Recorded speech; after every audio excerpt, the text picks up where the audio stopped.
You all already know that Five Nights at Freddy's is a giant in the horror sphere even today in 2025. It has been around for a while and I am one of the people who have been watching and playing along since the very beginning. Through the original Scott era to the weird book publishing spree that he had, to the rumors of the movie which thank God finally exists, and now even deep into the new Steel Wool era of the franchise. I've taken it upon myself to try and create the most in-depth series of videos about this franchise yet. I'll go from the series' infant days and cover every single gameplay gimmick and AI value from top to bottom, every secret and Easter egg hidden within the game, and I will even get to scottgames.com and the books which I'm currently reading and jotting down every bit of. Of course, I didn't forget to mention the story and the lore, but that will take a bit of a detour for now. I want to make the lore video one final big bang after I completed pretty much everything about this video spree I am trying to go on. These videos will therefore be more of a library about anything and everything featured within each and every game in the franchise, although I am fully aware how long this endeavor will take me to create. Before we drop into the first game, let's have a bit of a history lesson on how Five Nights at Freddy's came to be.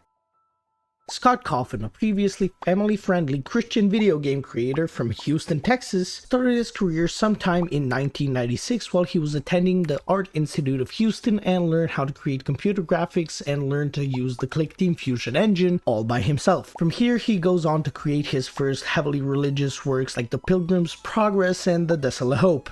These aren't everything he created, as he would go on to create many more games, all across a variety of genres and sometimes even ditching the Christian themes altogether. The two games I specifically want to point out are, of course, Chipper & Sons Lumber Co. and, shockingly enough for those of you who are newer fans, the much less mentioned Sit and Survive. To start off, I feel we need to talk about Chipper & Sons and its infamous review. The game was released on November 6, 2013 and was not talked about more or less at all, except one specific Stephanie Sterling, more popularly known back then as Jim Sterling, made a video on their channel and absolutely tore the game apart. Most of all mentioning that every character was creepy and that they looked like scary animatronics, which is pretty spot on honestly. Other writers and journalists described them as uncanny, and this heavy criticism led to Scott having some personal issues, and through his struggle he stood up to give creating games one last shot, taking the criticism to heart alongside his own specific spin on a horror franchise with the idea that he was already working on and released in the meantime. He would combine the aspects that made Chipper & Sons Lumber Co. fail alongside this idea that nobody had encountered in horror taken from Sit and Survive. A mashup of his creepy and uncanny designs put even more heavily in the forefront with the Sit and Survive gameplay loop. This time it would be different. This time he wouldn't ignore the criticism. Instead he would fully embrace it. Scott's last attempt at creating a game had worked. The franchise would go on to become what we know today, so with the history lesson out of the way, I believe it is time to delve deeper than anyone ever has before into the first installment of the series, starting with a complete dissection of the gameplay. The first game in the series, you all mostly know how it works, but before I go into the numbers, for the whole two of you watching who have never seen anything FNAF related, in this game we play as a night guard working at Freddy Fazbear's Pizzeria, and we need to survive each night from midnight to 6 a.m. while being attacked by the possessed animatronic robot mascots Freddy, Bonnie, Chica, and Foxy. All we have to defend ourselves is a camera system to keep them in check, and two doors equipped with lights with the help of our phone guy's advice. Nothing more and nothing less. It hides a lot of secrets, and the story is intentionally told through ambiguous secrets and details that I will go over after the gameplay, but for now, let's start crunching the numbers on how exactly everything works. Our office is comprised of a few different parts, and each is important to surviving the nights in this location. Let's start off with the overlay that we see from our eyes. The most important thing for us is obviously the time displayed right underneath the night number in the top right corner of the screen. Despite you all already knowing this, I think it's important to mention that each night takes place from 12 a.m. to 6 a.m. which takes 8 minutes and 55 seconds, totaling to 535 seconds, only due to a rounding error in the game's code as it was originally meant to be 9 minutes. Each hour lasts 90 seconds, but I repeat, because of the way Scott wrote the code, the first second of each hour after the first one doesn't count, and that's how we end up with the 8 minutes and 55 seconds timer, because hours 2 through 6 are only 89 seconds long. To survive that, we need to use the limited power that is shown to us in the bottom left corner of the screen by a percentage which, as expected, goes from 100% to 0%. And the rate at which it dissipates is impacted by the usage bar right under it. The usage bar itself has a bit more to it though. First and most important thing to mention is that the power isn't actually referred to us in the same way as the game sees it. The game sees the power bar's starting value as 999 and is divided by 10 and rounded to give us the percentages that we actually see in the game. The second important thing to mention is that the drain isn't consistent throughout the game, but the map behind it actually is. What this means is that each night drains a varying amount of power to rebalance the game to make it more difficult with your skill and knowledge level increasing. The power works in a really interesting way, but the map behind it is clunky as all hell, so I'll give you the numbers from the game's code first, and after that I'll give you applicable numbers for the gameplay. There's a passive power drain of 1 power unit per second each and every single night. Not 1%, but 1 power unit. Additionally, from night 2 onwards, there's an additional power drain in the form of an extra timer. Each 6 seconds, the power will drain by an additional 1 unit. On night 3, it's every 5 seconds, night 4 every 4, and nights 5, 6, and 7, it drains 1 every 3 seconds. Additionally, during that timer that ticks down each second, per additional bar appearing on the screen, it drains an additional 1 unit of power per second, but the timers on night 2 onwards always remain draining 1 unit per cycle. Because of this complicated bullshit, I've compiled an Excel table of how much power is left at each hour depending on the usage bar amount per night, alongside the math to get these numbers, which I've also confirmed by trying it in the game. So I'll quickly pull them up on screen so you can see them. Also, if I made a mistake in math, call it out so that I can fix it. I'll also be leaving a link down in the description to this Excel spreadsheet so you can check it out for yourself if you're more curious, and it also has the AI values of every single character in the game in it. With that said, these numbers are rather complicated, so to dumb them down to make it simpler, night 1, the passive drain, or the drain from having 1 bar shown, which is the lowest it can go, is about 1.1 unit of power drained per second, totaling to 1% power every 9-ish seconds. On nights 2 and 3, it drains about 1.2 units of power per second, taking about 8.5 seconds per 1% on night 2 and 8-ish seconds per 1% on night 3. The difference is really minuscule, so I grouped them together. Night 4 drains 1.3 units per second, taking about 7.7 seconds per percentile, and nights 5, 6, and 7 all drain 1.4 units of power per second, making it take just about 7 seconds to drain each percent. Also, just an additional fun fact, passive power drain is meant to be this fan which keeps us cool, so there's the first fun fact for you. Alongside all of the base power usage rates, we can also increase the usage bar all the way up to a maximum of 5 bars, which drain the power significantly faster. Important niche thing to mention here is that it visually goes up to 4, but in the split second that we can have both doors closed, a light turned on, and the camera flipped up, it ticks over to 5, but it doesn't show it. Instead of showing the additional bar for a nanosecond, the game instead just calculates it without giving us a visual cue. It's also not physically possible to have it on during the entire night, but I ran the calculations because I'm severely addicted to this franchise and I spent way too much time analyzing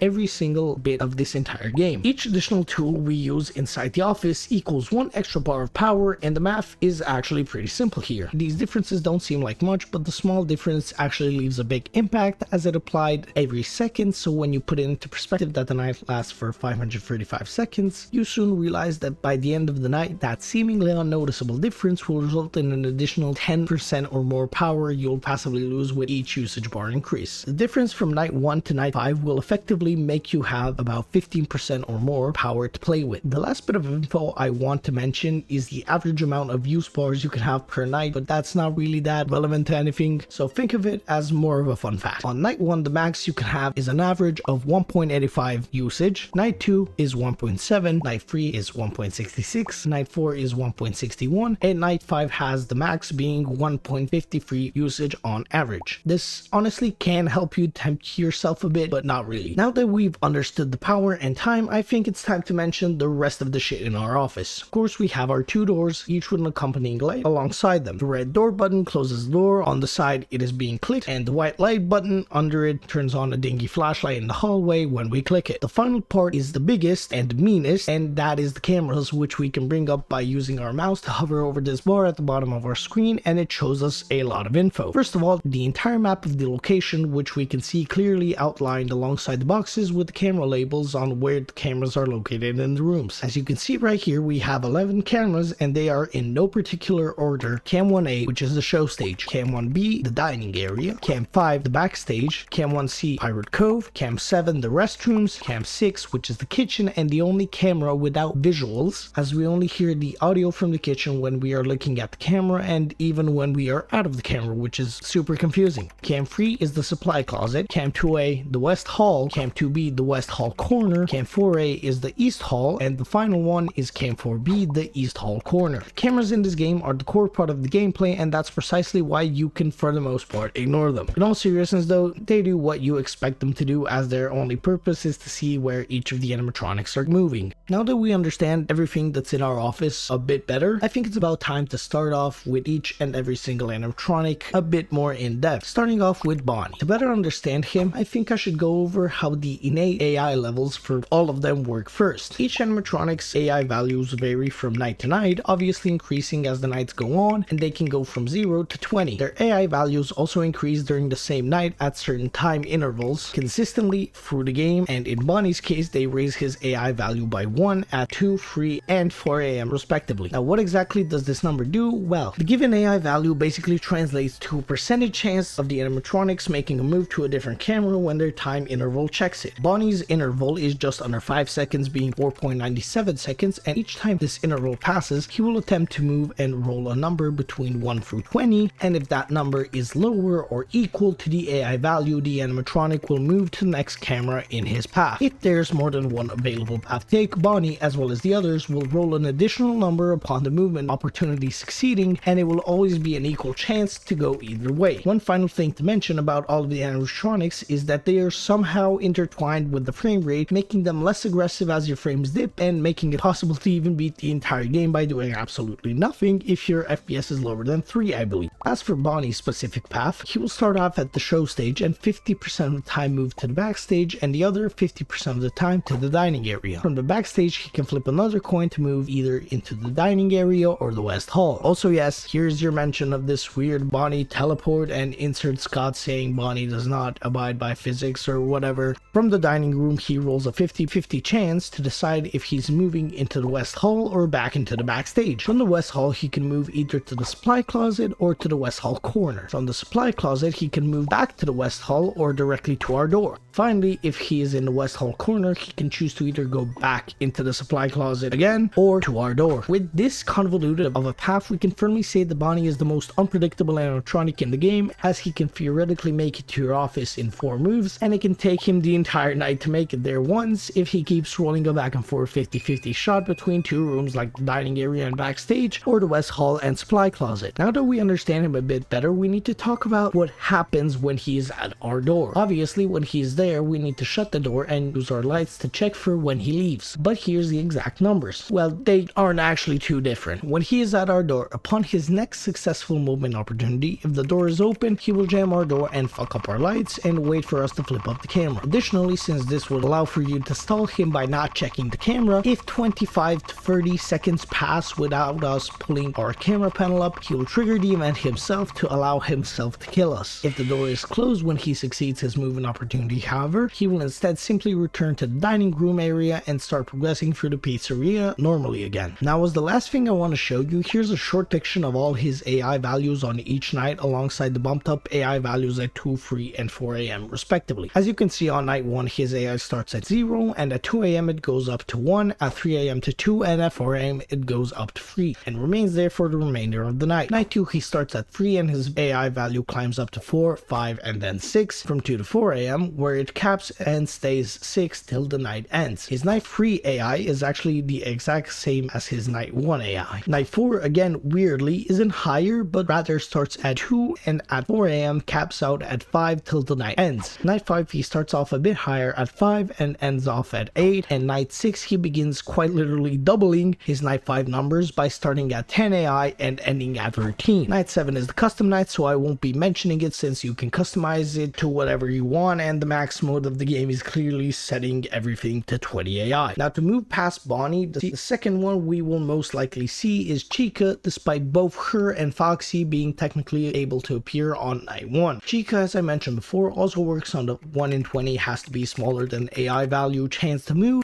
each time, but has a different path from Bonnie, and her movement interval is just barely different from Bonnie's, being a whole 1 centisecond slower at 4.98 seconds. Chica will always start in the show stage and always move to the dining area. From here her path splits and she can go into either the restrooms or the kitchen. From the restrooms she flips a coin to go into the kitchen or straight to the east hall. The kitchen will always make her move into the east hall, but just so it isn't too linear, Scott decided that she can go from the east hall back all the way into the dining area or just down to the east hall corner. From the east hall corner she can either return to the east hall or go to our door. Once she is at our door, unlike Bonnie, she can either move back to the east hall or she will, this time just like Bonnie, attempt a movement opportunity, and if the door is open and she succeeds, she will jam our door and lights and wait for us to flip the camera, and just like her bro on the other side, we'll wait 25 to 30 seconds before flipping up our camera by force to prevent us from stalling.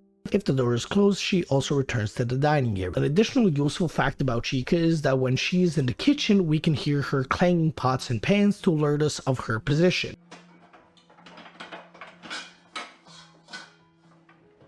This can be heard not only in the camera system but also out of it, making that camera somewhat of a warning before she's in our danger zone. Her AI values throughout the night increase at 3 and 4 AM by 1 on each night, and here is the spreadsheet with the rest of it again. On night 1 she only becomes active at 3 AM with an AI value of 1 that raises at 4 AM to 2. On night 2 she starts with 1, raising to 2 at 3 AM and then to 3 at 4 AM. Night 3 she starts out at 5, going up to 6 and then a 7. Night 4 lowers it by starting at 4 and ending at a 6, and night 5 has her bump up by quite a bit and start off at 7 and end at 9, and night 6 she is obviously the most active, starting with an AI value of 12 and ending with 14. Again, night 7 is custom night, so moving on to the character we are most likely going to see third. Foxy is the wrench of this well-oiled machine. He throws a curveball at us and he doesn't work anything like the rest of the crew, having completely different mechanics. He resides in the aptly named Pirate's Cove and will attempt to move every 5.01 seconds. However, if you're looking at his camera, or rather any camera, because for some reason you don't have to look at Pirate's Cove specifically, the interval will be paused until you stop looking at it. Additionally, not only will his interval be paused, but it will also continue to be paused for a random amount between 0.83 seconds to a staggering 17.48 seconds after the camera is dropped. If he succeeds a movement opportunity, he will not move like the rest of the cast, but rather he will progress in his escape from Pirate's Cove, and here he has 4 different stages. First is him being behind the curtain, second is him opening the curtain to reveal himself slightly, third he will start hanging out of the cove and from behind the curtain while preparing himself to make a run for it, and fourth is him being gone. He needs to succeed his movement opportunity 4 different times, and upon seeing he is missing, he will wait in the West Hall for us to look at him. Just like the others, around 25 to 30 seconds before continuing his attack if he isn't spotted. If he's spotted or that timer runs out, he will begin his mad dash to your door, with the only difference being that if that timer runs out, he will jump scare you if the door is open, and so you can't react to it if you miss it. But if he is spotted in the West Hall camera, he will begin his run immediately with an accompanying sound cue, and it takes him the exact random time he stays frozen when we drop the camera, which is honestly a bit stupid, but it's not that bad because we can flip the camera down when we see him missing and close the door before activating him by looking at the West Hall camera. If we try and react to his run and then close the door, while possible, it can be to varying success depending on the timer he rolls at that time. Once he meets the door, he, like all of the others, returns to his starting position, but he rolls a 50% chance to start either in stage 1 or stage 2, and additionally, unlike the others, when he meets the door, like I said, he will bang on it and drain our power. The first time he bangs on it, he will steal 1% of our power, and no, I do not mean 1 unit, I mean 1%. Each time he bangs on the door after that, he will take an astounding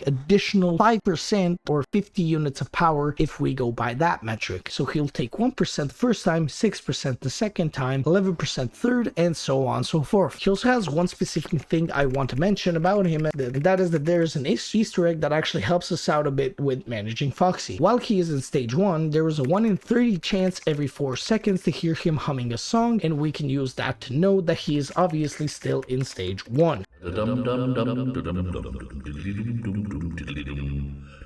Foxy's AI on each night is surprisingly almost always really low. On night 1 he starts deactivated and activates at 3 AM by setting his AI value to 1 and then getting boosted to 2 at 4 AM. Night 2 he starts off at 1 and moves to 2 at 3 AM before finally going up 3 at 4 AM. Night 3 he starts at 2 and ends at 4. Night 4 and actually night 6 he starts off at 6 AI and scales up to 8. On the 5th night it is lower by 1, starting at a 5 and ending at a 7. With all that said about him, I think it's time to go over the titular foe in Freddy, who also works in a unique way, albeit a bit less unique than Foxy. Freddy will attempt to move every 3.02 seconds and he will start on the stage just like Chica and Bonnie, but that pretty much sums up the similarities to the others. Instead of roaming, Freddy instead takes a straight path to your office, going from the show stage to the dining area and into the restrooms, from which he'll go into the kitchen and start playing his signature Toreador march.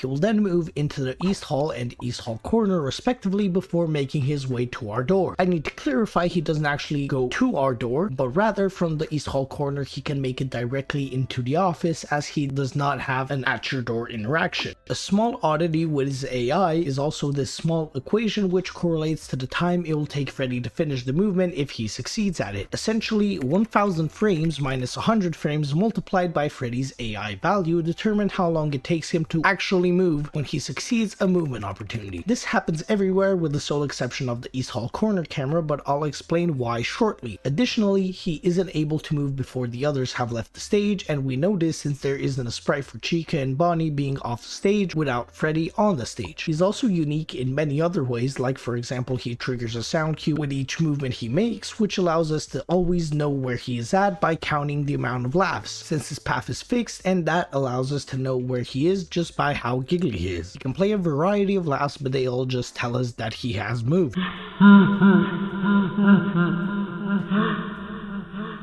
Night, but rather stays the same throughout the night, and he also has a slight oddity in his predetermined AI values, as on night 4 he can either have an AI value of 1 or 2, both being an equal chance of happening. This is all quite odd, but not only because he's the only one that does this, but also because it is specifically night 4 and never again. The unique mechanics don't end there, however, since his movements can be deterred by looking at him in the cameras, and yes, unlike Foxy, we do need to look at the camera he's in specifically instead of just flipping up our monitor to look at any camera. This will pause the previously mentioned bonus timer he has briefly, and in the East Hall corner camera it will halt his movement fully, even if he has a successful movement opportunity. So essentially, if we are looking at Freddy in the East Hall corner, he is a complete non-threat. I'll explain a bit more in the 420 strategy section, but there's a few more things I need to mention first. Freddy can still attack and be defended in another way if we shut the right door and open the cameras to switch to another one. He will go back one stage and go to the East Hall, from where he will continue trying to get back into the East Hall corner to pounce. He is special here as well since everybody resets to their starting positions, but he just takes a leisurely roll backwards. If the door is open, he won't instantly attack, but rather roll a 25% chance each second to get you. The unique thing here is that he can't do that if your camera is up, so it makes for some funky deaths sometimes. Also, he, unlike Chica and Bonnie, doesn't jam your doors, but rather sneaks in for an even more unexpected death. Now, the final thing about Freddy is the power out sequence which he orchestrates. Once we run out of power in the pizzeria, we have a final short sequence that gives us a bit of bonus time to make it to the end of the night. There are 3 short phases here, one without anybody there, one when Freddy gets there and plays the Toreador march, and finally one where he waits a bit longer to kill us. In the no Freddy phase, there's a 20% chance every 5 seconds for Freddy to show up and start phase 2. The max here is 20 seconds, which is when he spawns as a failsafe to not make it possible to survive by doing nothing. The same is true during Freddy's song, as he again rolls a 20% chance every 5 seconds with the max of of 20 seconds to move to the final phase. Once this succeeds, everything goes dark and there's a 20% chance every 2 seconds instead of the standard 5 for Freddy to attack us, and from what I can find, this one is not capped as it is essentially guaranteed to happen within 10 seconds, and 20 seconds would already be over double odds. So yeah, in total we can rack up about 40 or more seconds just during the blackout sequence if we're lucky. This does actually matter, as more often than not you will go into a blackout sequence at the end of the night if you're playing not knowing any strategies, and this makes for a killer final ass clencher. Additionally, I want to mention his AI values on each of the nights. On night 1 he is deactivated just like on night 2. Night 3 he starts off and ends off at an AI value of 1. Night 4, like I mentioned, is a 50-50 chance to be 1 AI or 2 AI, and on night 5 he has 3 AI, and on night 6 he is set at 4 AI. This obviously makes him a much more noticeable character in the max mode instead of being noticeable in the base game, which is a bit odd since he's like the titular character, but whatever. Now that I've covered Freddy in a decent amount of detail, the final one on the chopping block is his piss-stained copy, Golden Freddy, who is the single most unique yet useless animatronic in the game, essentially being an instant lose button but not really, and functioning more like an Easter egg rather than a full enemy. Golden Freddy has a 1 in 100,000 chance to appear every second. Well, that's what Scott intended at least. Due to some shit fucked in the code that I don't fully understand,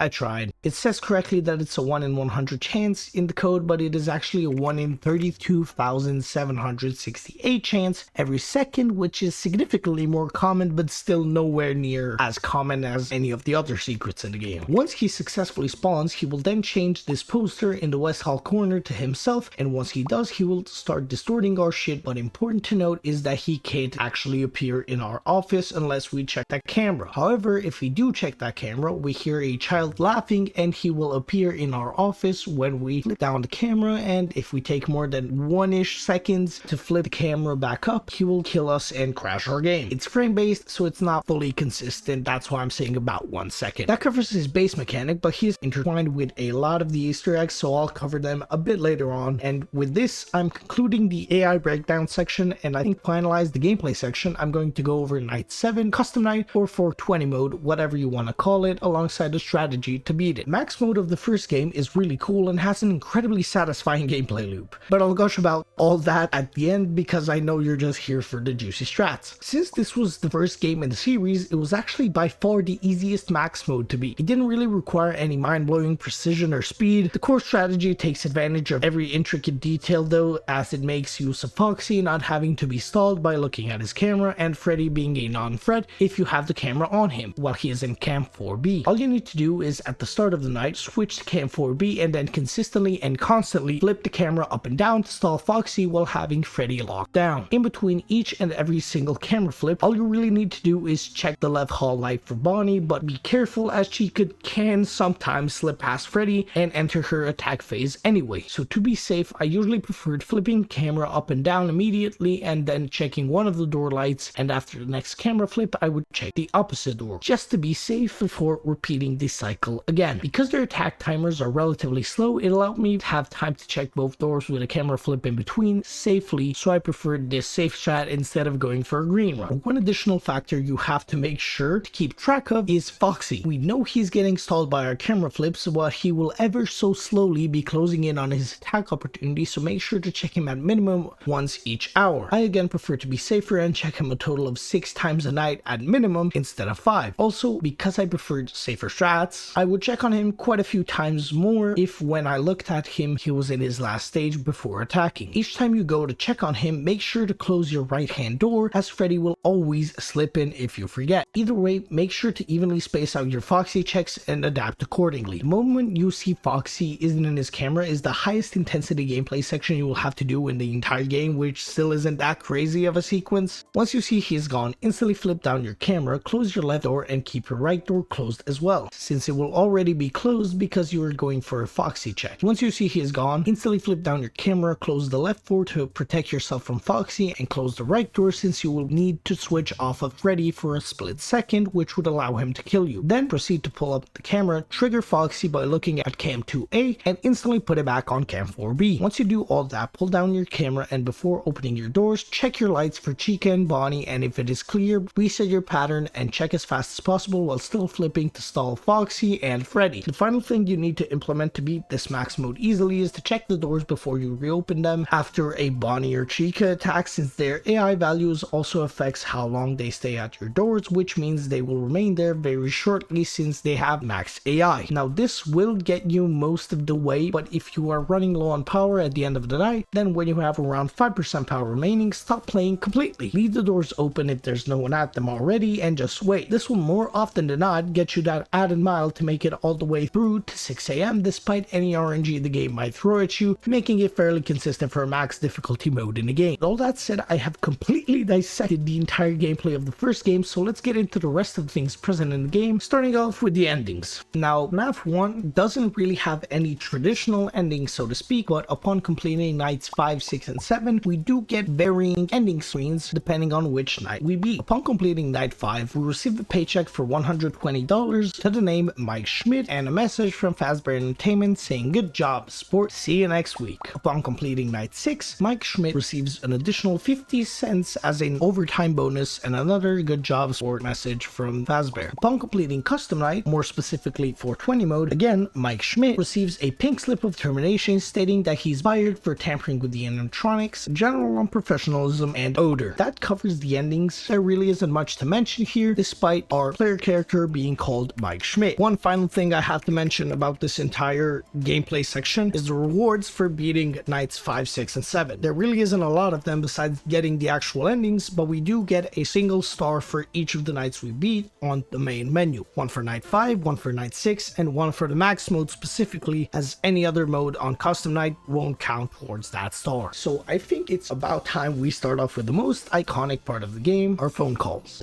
Hello? Hello? Phone calls in this game are truly iconic and tell us a lot of information not only about the gameplay but also about the initial story that Scott had drew up in his final attempt at making games. We have a total of 5 phone calls, obviously one being present on each night, and to start off, let me show you each of the phone calls accompanied by a full transcript before we dissect them bit by bit.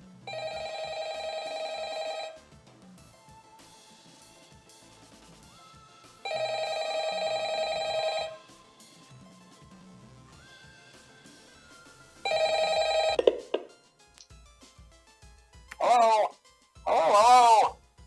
I wanted to record a message for you to help you get settled in on your first night. I actually worked in that office before you. I'm finishing up my last week now, as a matter of fact, so I know it can be a bit overwhelming, but I'm here to tell you there's nothing to worry about. You'll do fine. So let's just focus on getting you through your first week, okay? Let's see. First, there's an introductory greeting from the company that I'm supposed to read. It's kind of a legal thing, you know. Welcome to Freddy Fazbear's Pizza, a magical place for kids and grown-ups alike, where fantasy and fun come to life. Fazbear Entertainment is not responsible for damage to property or person. Upon discovering that damage or death has occurred, a missing person report will be filed within 90 days or as soon as property and premises have been thoroughly cleaned and bleached and the carpets have been replaced. Blah, blah, blah. Now, that might sound bad, I know, but there's really nothing to worry about. The animatronic characters here do get a bit quirky at night, but do I blame them? No. If I were forced to sing those same stupid songs for 20 years and I never got a bath, I'd probably be a bit irritable at night too. So remember, these characters hold a special place in the hearts of children and we need to show them a little respect, right? Okay. So just be aware, the characters do tend to wander a bit. They're left in some kind of free roaming mode at night. Something about their servos locking up, they get turned off for too long. They used to be allowed to walk around during the day too, but then there was the bite of 87. Yeah. It's amazing that the human body can live without the frontal lobe, you know? Now, concerning your safety, the only real risk to you as a night watchman here, if any, is the fact that these characters, if they happen to see you after hours, probably won't recognize you as a person. They'll most likely see you as a metal endoskeleton without its costume on. Now, since that's against the rules here at Freddy Fazbear's Pizza, they'll probably try to forcefully stuff you inside a Freddy Fazbear suit. Now, that wouldn't be so bad if the suits themselves weren't filled with cross beams, wires, and animatronic devices, especially around the facial area. So you can imagine how having your head forcefully pressed inside one of those could cause a bit of discomfort and death. The only parts of you that would likely see the light of day again would be your eyeballs and teeth when they pop out the front of the mask. Yeah, they don't tell you these things when you sign up. But hey, first station of the breeze. I'll chat with you tomorrow. Check those cameras and remember to close the doors only if absolutely necessary. Gotta conserve power. Alright, good night. Right off the bat, our phone guy here gives us a lot of information concerning the actual survival aspect of our night security guard job. He actually mentions the least, as he only really tells us to close the door only if necessary and check our cameras. He does give us a bit more info by saying that they will move throughout the night, but this doesn't mean much in the gameplay aspect of it, since you will most likely notice somebody has moved before he even mentions it most of the time. Now, the rest of the stuff he mentions in this call is much more important to us, since it just so happens to add a lot of depth to what exactly is going on here. Firstly, while reading out the legal mumbo jumbo, we already get a hint that there's some foul play here, as he has a specific mention of death and waiving responsibility for whatever can happen to us. This already makes it really sketchy, but it only gets worse the more he talks. He explains their roaming feature being active throughout the night just as a tech related issue concerning their servos locking up if they don't move around for a while. And he drops a crucial bit of info. They used to be able to move throughout the day too, but then the bite of 87 happened and they aren't allowed to move during the day because of that event. He heavily implies that someone had their frontal lobe bitten off with his next comment, and next, when mentioning why we should defend ourselves, he says they tend to find people in the pizzeria and they see them as naked endoskeletons, which are prohibited, and thus they will try to put it back into a suit very forcefully. This will most likely lead to your death, and we can actually see this exact death he described in action when we die as the game over screen. That about covers everything he said, so let's move on to the info he gives us on night 2. Well, if you're hearing this and you made it to day 2, congrats. I won't talk quite as long this time since Freddy and his friends tend to become more active as the week progresses. It might be a good idea to peek at those cameras while I talk, just to make sure everyone's in their proper place, you know. Interestingly enough, Freddy himself doesn't come off stage very often. I've heard he becomes a lot more active in the dark, though, so hey, I guess that's one more reason not to run out of power, right? I also want to emphasize the importance of using your door lights. There are blind spots in your camera views, and those blind spots happen to be right outside your doors. So if you can't find something or someone on your cameras, be sure to check the door lights. You might only have a few seconds to react. Not that you would be in any danger, of course. I'm not implying that. Also, check on the curtain in Pirate Cove from time to time. The character in there seems unique in that he becomes more active if the cameras remain off for long periods of time. I guess he doesn't like being watched. I don't know. Anyway, I'm sure you have everything under control. Talk to you soon. In this call, he actually mentions quite a bit about the gameplay, not only telling us that the animatronics tend to become more and more active throughout the week, this time without an explanation. He also tells us that Freddy rarely ever moves until it becomes dark, essentially telling us that we are fucked if we run out of power. He also mentions the door lights finally, and the blind spot which is located right in front of our doors. He tells us to check them, as well as if we can't find something or someone, they will most likely be there and we should have a bit of time to react from the non-implied danger present. Finally, he mentions Foxy and that we should look at the cameras every so often because he seems to dislike being watched and becomes more active if he isn't looked at. That's pretty much all he tells us here, and there isn't anything besides gameplay explanations here, so let's move on to night 3 call. Hey, you're doing great. Most people don't last this long. I mean, you know, they usually move on to other things by now. I'm not implying that they died. That's not what I meant. Anyway, I better not take up too much of your time. Things start getting real tonight. Hey, listen, I had an idea. If you happen to get caught and want to avoid getting stuffed into a Freddy suit, try playing dead. You know, go limp. Then there's a chance that maybe they'll think that you're an empty costume instead. Then again, if they think you're an empty costume, they might try to stuff a metal skeleton into you. I wonder how that would work. Yeah, never mind. Scratch that. It's best just not to get caught. Okay, I'll leave you to it. See you on the flip side.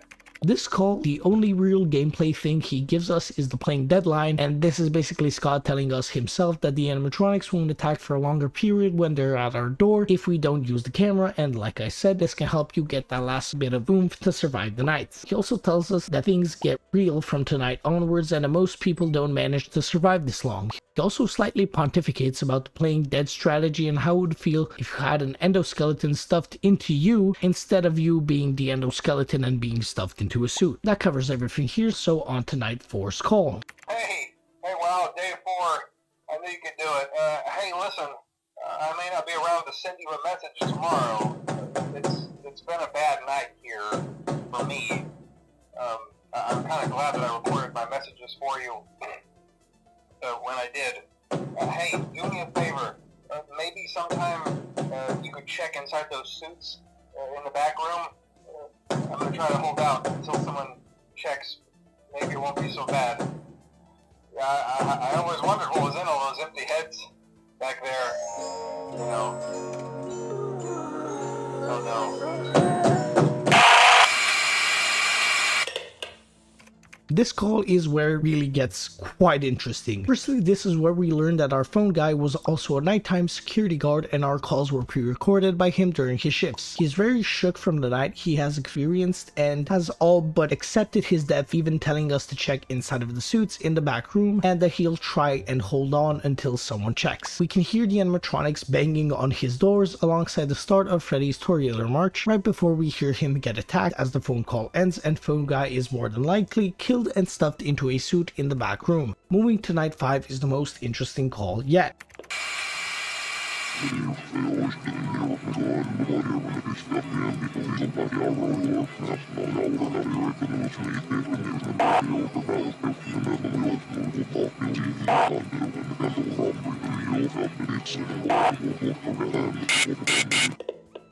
This call clearly sounds like mumbled garbage that sounds like it's Freddy talking, and this, while true, is also hiding a core piece of information which is present when we reverse the entire call, and that is when we finally get this. Agricultural development is stated by fully use your marvelous mechanism would it not be easily possible to employ some of them in quick laboratory experiments to indicate the influence of various relies on plant growth. You are right, examples usually be made by Chica and Freddy, although no contemporaneous the joy of creating. This is actually an incomplete excerpt from the book Autobiography of a Yogi, which I'll play back for you now with the added context in place of a few sound distortions. Agricultural development is stated by fully use your marvelous mechanism would it not be easily possible to employ some of them in quick laboratory experiments to indicate the influence of various relies on plant growth. You are right, examples usually be made by Chica and Freddy, although no contemporaneous the joy of creating.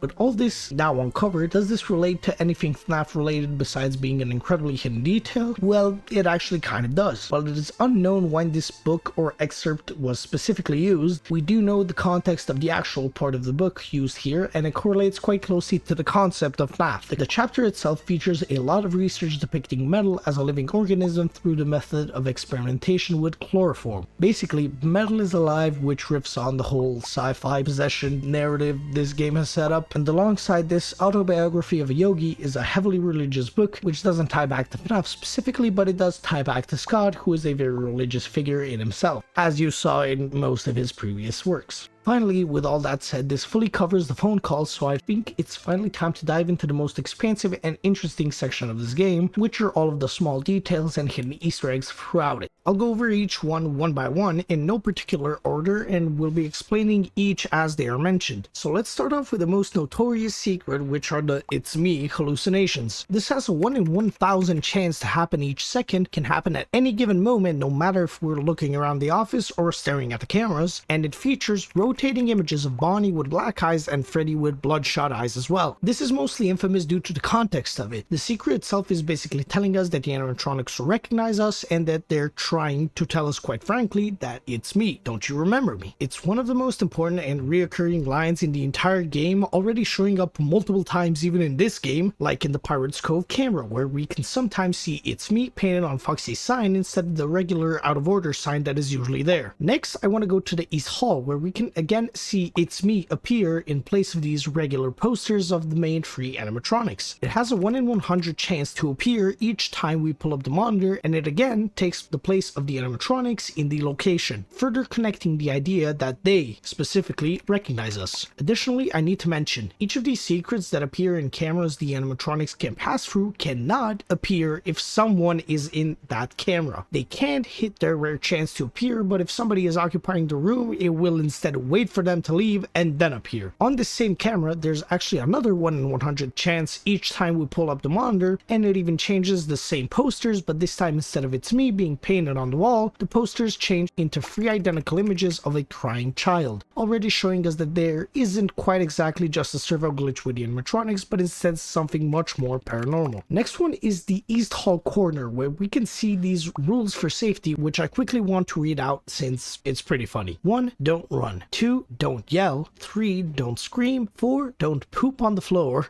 5. Stay close to mom. 6. Don't touch Freddy. 7. Don't hit. 8. Leave before dark. Thank you, management. This, while still obviously being a gag, also tells us a bit. Most importantly, it tells us that the management knew everything that was going on in the location through saying explicitly to leave before dark, as this isn't something you would see anywhere really, since it's something that should just go without saying. Additionally, this piece of paper can change into 4 different newspaper clippings and have a 1 in 25 chance to change each time the monitor is popped up. Additionally, the 3rd and 4th clippings will appear together with the East Hall "it's me" and crying children secrets respectively, as they run off of the same line of code. With that said, let me read them out for you one by one. First one that can appear says, "Kids vanish at local pizzeria. Bodies not found. 2 local children were reportedly lured into a back room during the late hours of operation at Freddy Fazbear's Pizza on the night of June 26. While video surveillance identified the man responsible and led to his capture the following morning, the children themselves were never found and are presumed dead. Police think that the suspect dressed as a company mascot to earn the children's trust."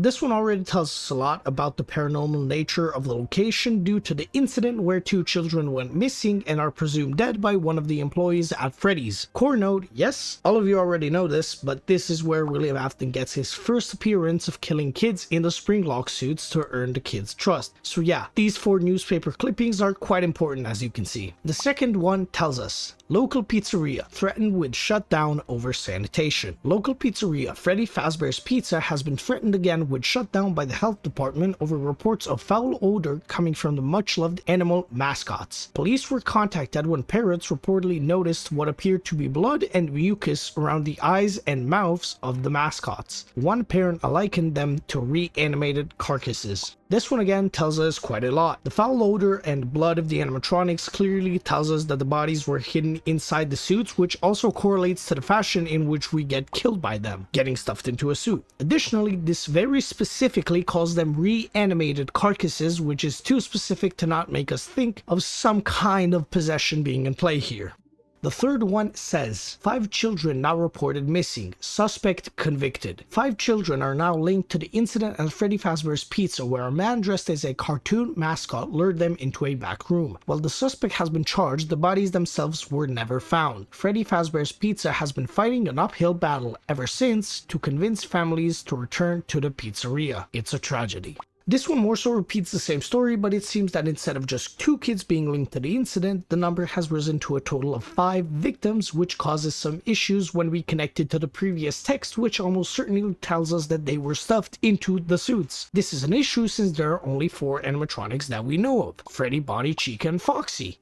and Golden Freddy, which is most likely where the 5th child is located. Alongside this, the only notable thing is the repeated mention of the suspect being charged, which, yeah, you all might know why. Moving on to the final newspaper clipping, however, it reads, "Local pizzeria set to close by year's end. After a long struggle to stay in business after the tragedy that took place there many years ago, Freddy Fazbear's Pizza has announced that it will close by year's end. Despite a year-long search for a buyer, companies seem unwilling to be associated with the company. These characters will live on in the hearts of kids. These characters will live on. The CEO." All that this one adds is that Freddy's wasn't able to recover from that damning incident, and their image severely suffered to the point of them not only trying to sell everything and close up shop, but also failing to sell the location due to all of the damage that has been done to the brand. Because of the severity of the incident, companies are hesitant to not only associate with them, but even the location that it was built on. With those newspaper clippings shortly covered, I want to move to the opposite corner. In the West Hall corner, this Freddy poster can change into a different one that has Freddy ripping off his head. It has a 1 in 100 chance each time the camera is pulled up to appear. Alongside this one, we have Golden Freddy's main and only mechanic in this room, but I already covered that one, so I want to mention the ones hidden in the backstage camera. The first secret that can appear here has a 1 in 20 chance to appear once the monitor is lifted, and it has the endoskeleton alongside all of the animatronic heads around the room stare directly into the camera. This is just a cool small creepy detail that again emphasizes the paranormal nature of the game, but not much more. The second secret-ish thing that can happen here only happens when Bonnie is present, and it has a 1 in 10 chance when the monitor is lifted up and Bonnie is in the backstage to appear. It has him staring directly into the camera while getting way too close for comfort, and that's about it. Now the final thing that can happen during the gameplay that has any significance for the story is that while Freddy is still on the show stage, there's a 1 in 10 chance upon lifting the monitor that he will stare directly at the camera, again reinstating the animatronic sentience and paranormality. Next up, I want to quickly mention 3 Easter eggs that are not exactly connected with anything but are used for the same reasons. Firstly, there's a 1 in 10,000 chance that after we die, Golden Freddy's jump scare will play and it brings us back to the main menu. Secondly, in the custom night menu, there's an Easter egg if we type in 1987 through the animatronics AI values, and it has Golden Freddy once again jump scare us and crash our game to further connect him to the byte of 87 and make him stand out from the others even more. This was originally a hoax going around the internet, and Scott thought it would be neat to implement, so he did. Therefore, don't take it too literally. These are the 2 additional Golden Freddy gimmicks I previously mentioned, but as they aren't directly connected to the gameplay, I feel like they belong better in this section. The final somewhat important Easter egg has a 1 in 1,000 chance to happen when we return to the title screen, and it just shows us this eyeless Bonnie image for 9.5 seconds, and in the next 0.5 seconds of the image being shown, we will see 2 small white pupils appear before we get sent back to the actual menu. Now that I've covered all the relevant secrets and Easter eggs, I want to quick fire the rest of them that aren't specifically connected to anything or are just small cool details. Firstly, we have the infamous honkable nose of Freddy on this Celebrate poster inside of the office. The second one I want to mention is that there's a 1 in 50 chance every 10 seconds for metal pounding sounds to be heard at a volume of 10% to 50%, completely randomly generated with no logic. And it's really only notable because Scott specifically refused to elaborate if this was just ambience or something more. The next and last sound related one is the circus music that can randomly play throughout the night as well.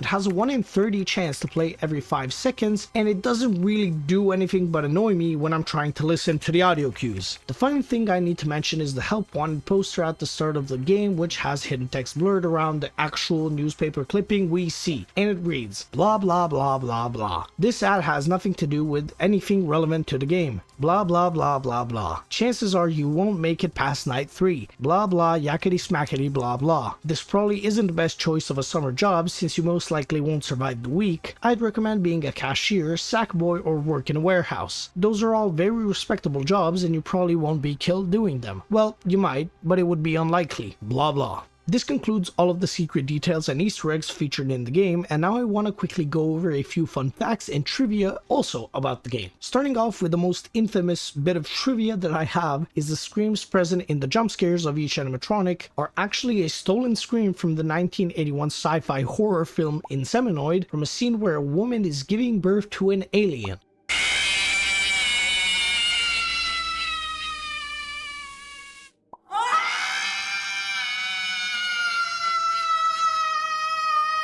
What the fuck was this movie about? Anyway, they are slightly altered to fit a bit better into the game. Additionally, Golden Freddy's jump scare sound is the same scream, but it uses a noticeably lower pitch. As I previously mentioned, Freddy's music is actually the infamous song Toreador March, present in media all around the world, but it has more or less become Freddy's song in today's day and age, which I don't know if it's sad or cool, but it's a fun fact. The game's main mascot, Freddy Fazbear, was originally going to be called Freddy Bear to riff off of the word teddy bear, but Scott ultimately decided to go with just Freddy. This even ties in a bit later in the series, most likely being the origin of the Fredbear present later. Now, the next one, even I didn't know until recently, but it seems highly likely that the name Fazbear could be a reference to the Muppet character Fozzie Bear, who in turn is named after Faz Fazakas, the man who created the animatronic mechanism that allowed Fozzie to wiggle his ears, which would clearly give us not only the similar sounding features of Fozzie Bear, but even the Faz prefix that we always hear in the newer games. The inspiration behind the whole animatronics idea most likely came from the back in the day Chuck E. Cheese animatronics from 1977, and Freddy even has slight similarities between Charles Entertainment Cheese himself and even his cohort Billy Bob from the Showbiz Pizza Place. The laugh heard when Freddy moves is actually the Golden Freddy poster laugh, but slowed down.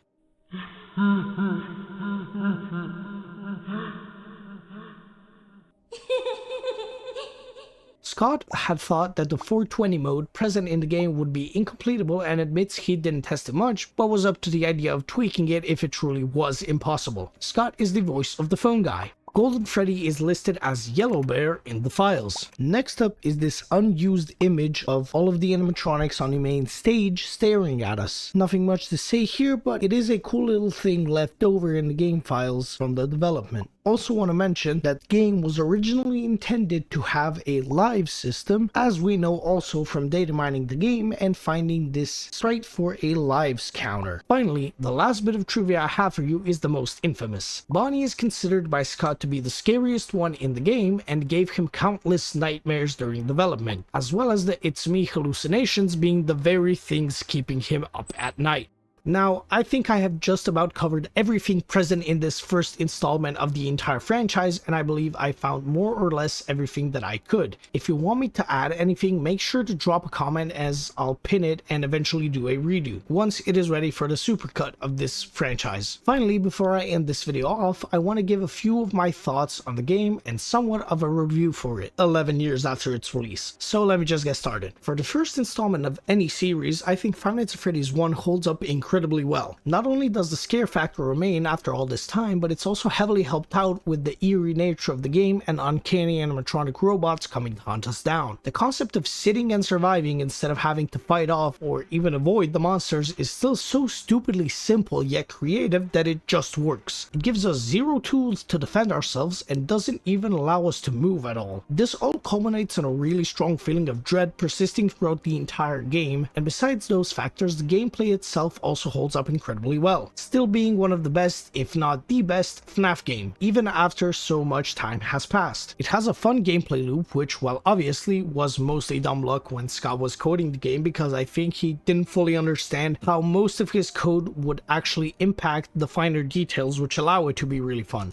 Alongside the fine-tuned power amount and power usage, which actually probably is intentional, it makes for a really fun experience where each and every time you play, you will more or less see everything the game has to offer by just playing, despite being more of a shot in the dark than anything. The hidden posters and cryptic nature that all of the information presented to us takes pretty much form the community we know and love today. Nobody understood what exactly the story was, and everyone loved the characters and their creepy-ass designs. It was an incredible experience for a low price that could run run on any old computer, and it wasn't so gore infested like much of horror is. Many people don't like too much gore, and I personally am one of them. I much preferred the horror present in the mysterious events that unfolded in the past, alongside the incredibly scary thought that these fucking robots are like 2.5 meters tall. All in all, this is still an incredible game and the perfect start for the series, so I'll stop gushing about the game finally and leave it there for now. See you in the next part, where I will be going even further into the series onto Five Nights at Freddy's 2. Also, if you did enjoy this long ass video, please like and subscribe. I'll most likely make the rest of these, but if you could help me out by letting me monetize my channel, I would definitely make them a bit faster. I won't yap on for too long, so bye bye!